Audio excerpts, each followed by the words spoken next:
Kita akan melakukan pemeriksaan sianida dengan menggunakan prinsip destilasi. Kenapa menggunakan prinsip destilasi? Destilasi sendiri adalah pemisahan campuran cairan berdasarkan titik didih atau kemudahan menguapnya atau tingkat volatilitasnya. Nah, ini adalah rangkaiannya.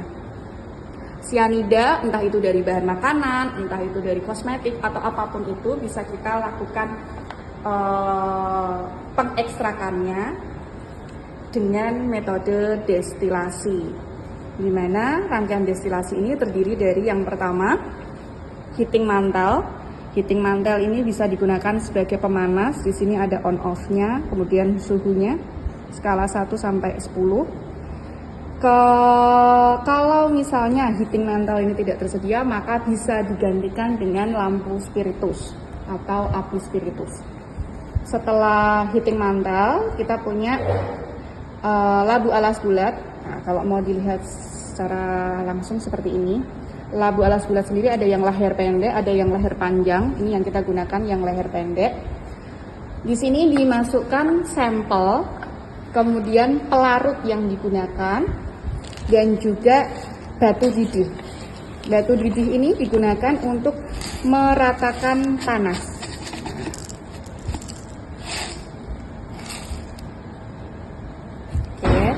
Agar panas yang ada di dalam labu alas bulat ini menjadi rata. Ini adalah pipa T. Pipa T ini menyambungkan antara labu alas bulat dengan pendinginnya yang digunakan.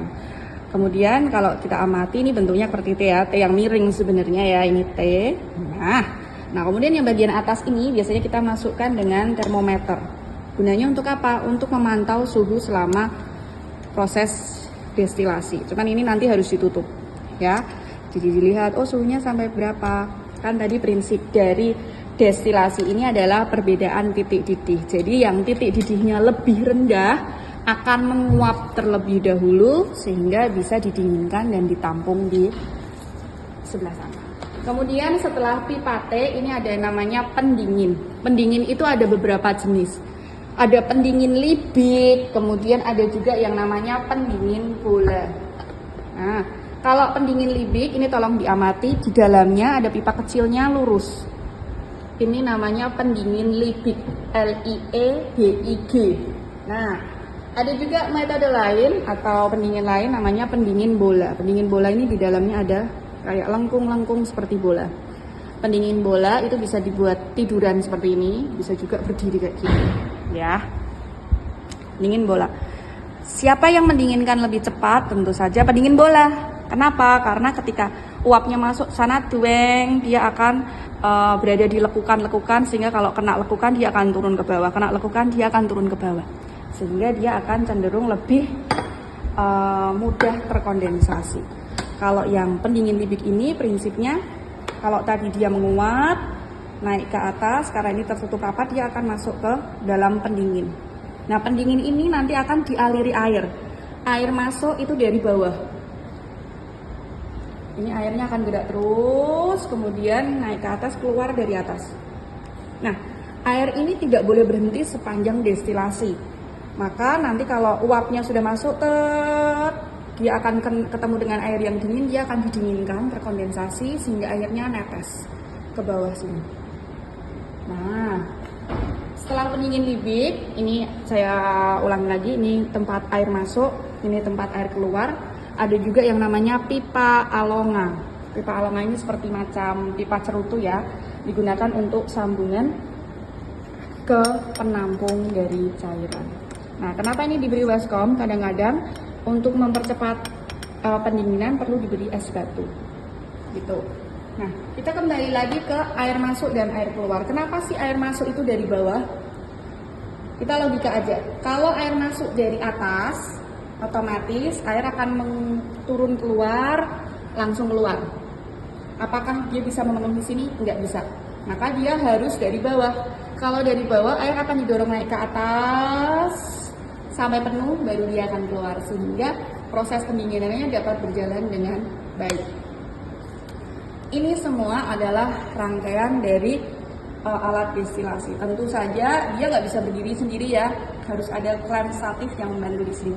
Kita gunakan 2 statif, teman-teman juga bisa menggunakan 1 statif tambahan di sini kalau mau. Kalau saya lebih 2 aja cukup. Kemudian ini klemnya. Tolong diperhatikan penempatan klemnya. Nah, ini posisi ini jangan sampai terbalik. Jangan sampai terbalik itu posisinya adalah ininya berada di bawah gitu, jangan ya. Kaitannya berada di bawah, jadi begini. Nah, itu nggak boleh. Kenapa? Kalau kaitannya ini berada di bawah, seperti ini ya, misalnya gini. Nah, kalau ininya lepas, dia akan turun, jatuh. Ininya patah, pecah. Tapi kalau dia di sini, misalnya ini kalian kendor atau tidak kenceng, nah, akan ada penyangga di bawahnya yang tidak membuat dia jatuh. Sehingga relatif aman. Poin ini merupakan ketelitian. Teman-teman kalau salah di sini, biasanya nilainya mohon maaf akan berkurang. Nah, itu tadi. PR-nya di sini ada apa? Yang menjadi harus diperhatikan dengan penting.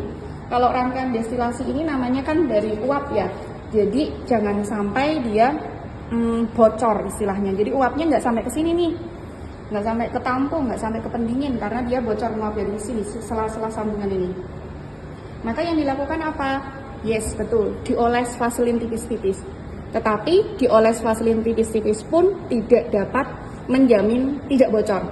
Maka yang dilakukan adalah, teman-teman tahu lem kertas zaman dahulu yang bentuknya kayak bubur itu, yang cepukan. Nah, itu silahkan besok kalau kalian mau destilasi, bawa seperti itu, kemudian taruh di ini, sela-sela ini. Nah, taruh di sela-sela ini agar apa? Agar dia menutup pori-pori yang ada di sekitar. Sehingga apa? Sehingga uap yang dihasilkan tidak akan lepas. Di sela-sela ini, sela-sela sini, kemudian di sini juga masih butuh sela-sela. Titik kritis dari destilasi ini adalah jangan sampai suhunya lebih tinggi dari suhu pelarutnya, suhu yang diatur di heating mantle. Kenapa? Karena seperti ini teman-teman. Misalnya cyanida dilarutkan dalam air gitu ya, air suhunya 100 derajat Celcius mendidihnya. Cyanida berapa? Di bawah 60 atau di bawah 70.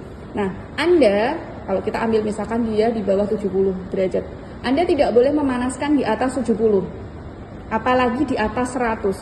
Kenapa? Karena kalau dipanaskan di atas 100, yang menguap bukan cyanidanya, bukan hanya cyanidanya, tetapi juga airnya. Maka Anda boleh nih, di 70 boleh Bu, boleh mentok. Karena cyanida kan menguapnya di 70, maka 70 aja. Maka cyanidanya nanti akan menguap, yang menguap benar-benar hanya cyanida. Airnya karena titik didihnya 100 derajat, dia akan stay di dalam labu alas bulat. Gitu ya teman-teman, ingat prinsipnya. Emang lama Bu? Lama. Jadi Anda harus mengamati titik pertama. Biasanya akan terhambat di sini. Tertampung di sini. Nah, hati-hati kalau tertampung di sini, nanti akan melorotnya lama. Terus kalau tertampung di sini harus diangkat-angkat nggak usah, biarin aja. Ketika cyanidanya semakin banyak, dia akan jalan ke sana. Akhirnya di sini.